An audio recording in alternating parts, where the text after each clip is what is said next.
Doctor Fidel Barahona es especialista en salud pública, epidemiología y bioética. Doctor, buenas noches. Buenas noches, Edgardo. Doctor. Muchas gracias por la invitación. Muy bien, gracias por acompañarnos, doctor. Le presento, aparte de lo que ha escuchado usted, un par de gráficas actualizadas sobre el tema de la vacunación. La primera, ¿cuántas dosis de vacunas se han recibido?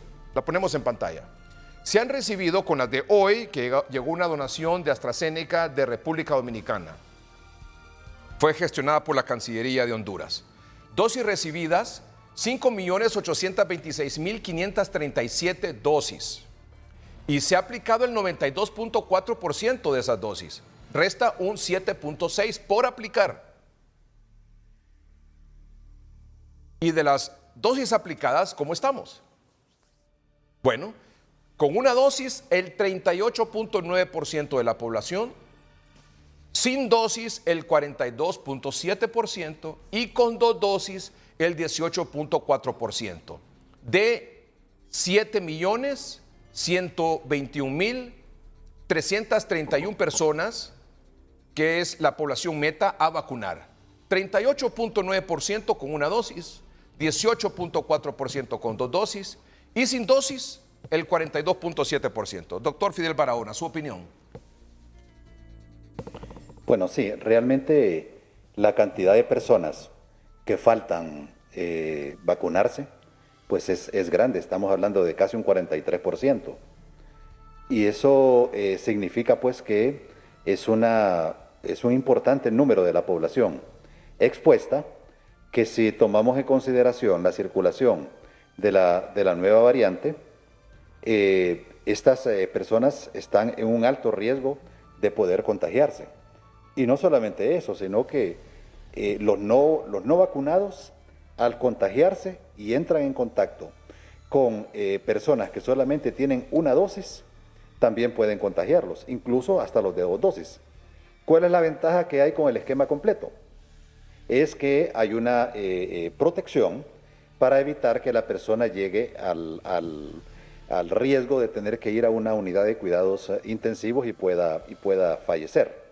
Y también hay una protección sobre lo que es la enfermedad en sí. Pero el panorama definitivamente es bastante preocupante.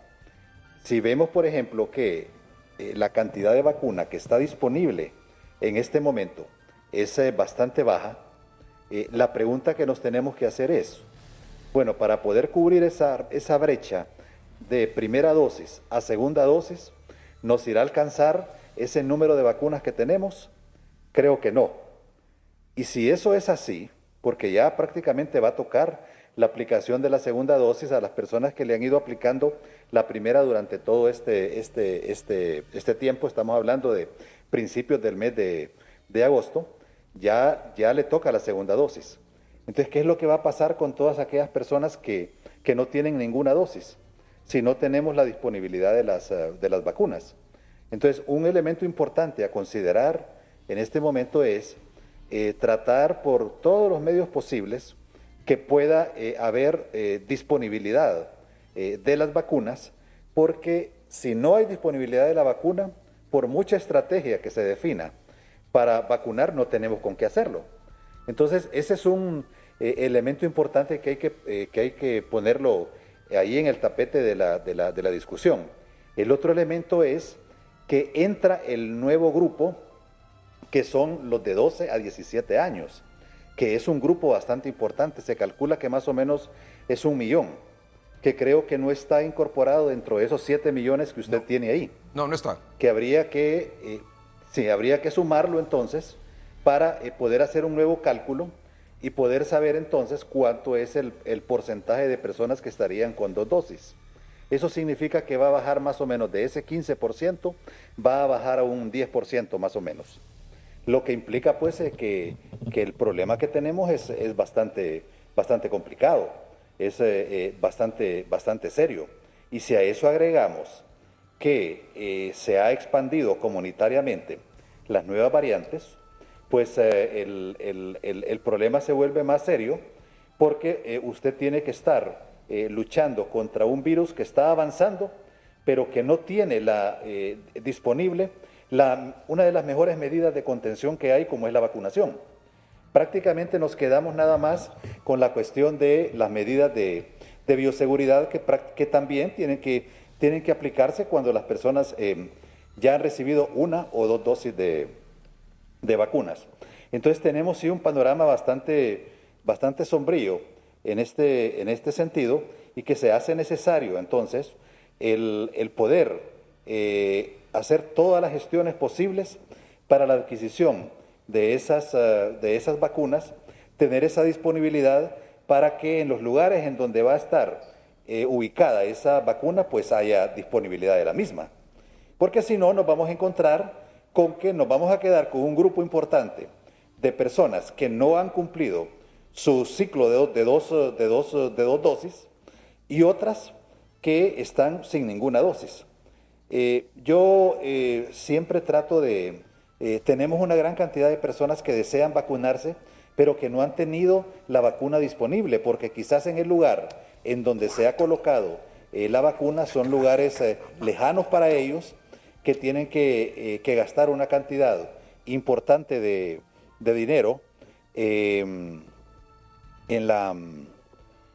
el transporte, tienen que gastar tiempo, tienen el riesgo de que a veces hay unas colas demasiado largas en donde no se están cumpliendo las medidas de bioseguridad, y por tanto entonces la gente tiene temor, tiene miedo de poder de llegar a esos sitios, porque considera que se puede contagiar. Por ejemplo, tenemos un grupo especial que son las mujeres embarazadas.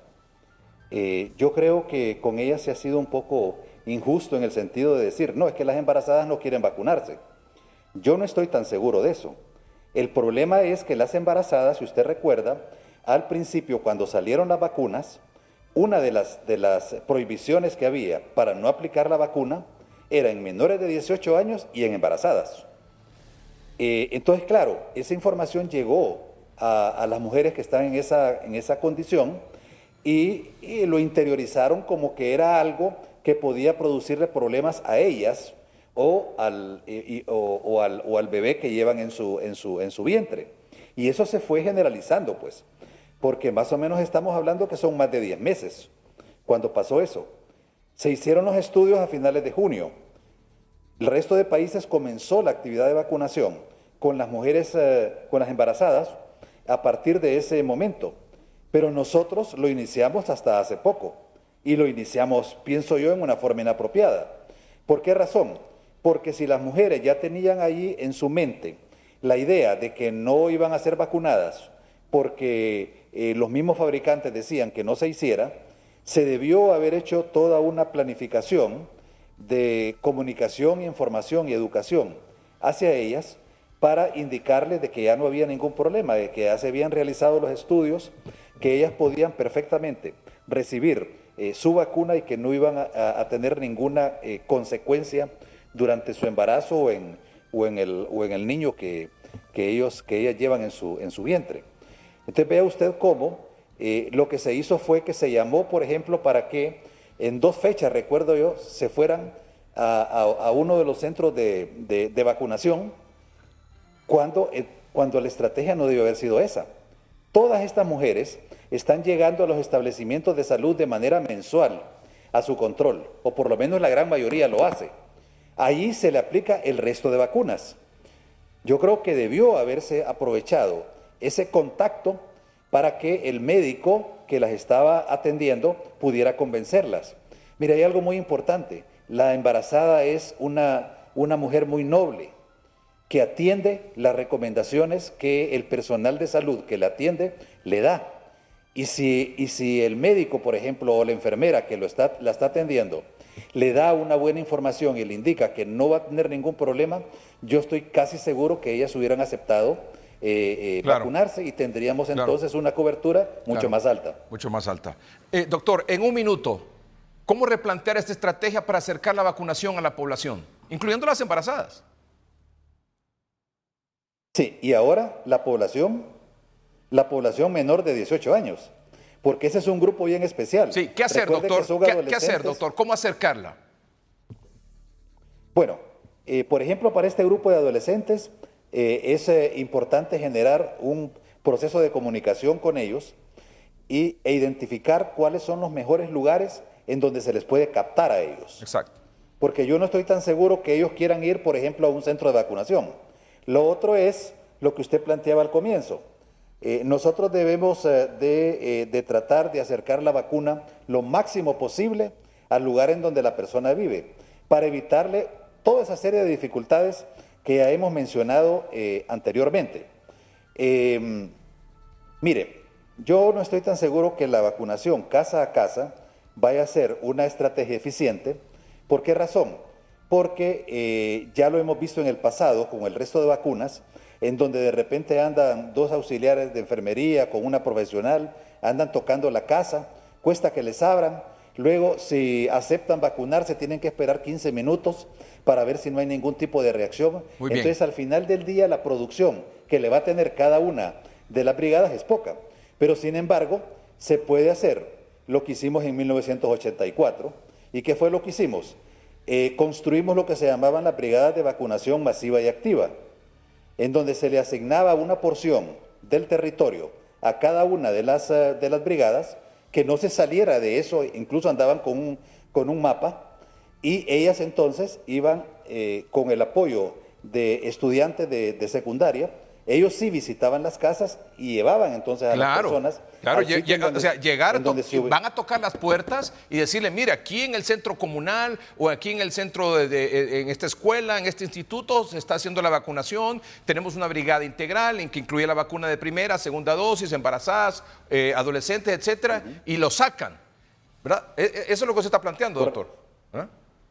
Correcto. Pero si los políticos, doctor, si los políticos lo hacen en el día de las elecciones, que tienen con nombre y apellido dónde vive cada quien, ¿verdad? Porque en su censo de los partidos políticos saben dónde está su gente, dónde está su voto. Los van a traer, doctor. Correcto. Los van a sacar de su casa, les dan transporte para que los llevan al centro de votación, se asegura que voten por el candidato de su preferencia, perdón, del candidato que los está moviendo, y después los van a regresar a su casa y hasta les dan un tiempo de comida. ¿Por qué no poder hacer eso con la población para que llegue a vacunarse? Esos mismos que andan en la logística el día de las elecciones tienen que hacer esto en esta ocasión para que la gente se vacune. Los que están allá en tierra adentro, en las aldeas, en las comunidades que tienen miles de dificultades para poder llegar a un centro de vacunación en una zona urbana.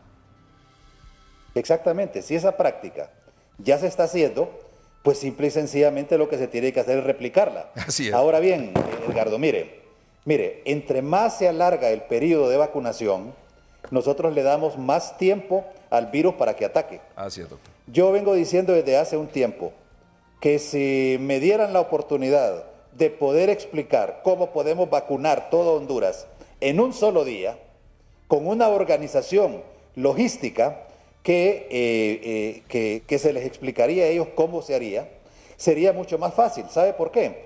Porque sería un solo día de movilización nacional en donde todos los sectores contribuirían a esto. Muy bien. Por ejemplo, si usted es dueño de un hospital privado y yo le voy a decir a usted que me preste su personal durante un día nada más, usted me lo va a prestar.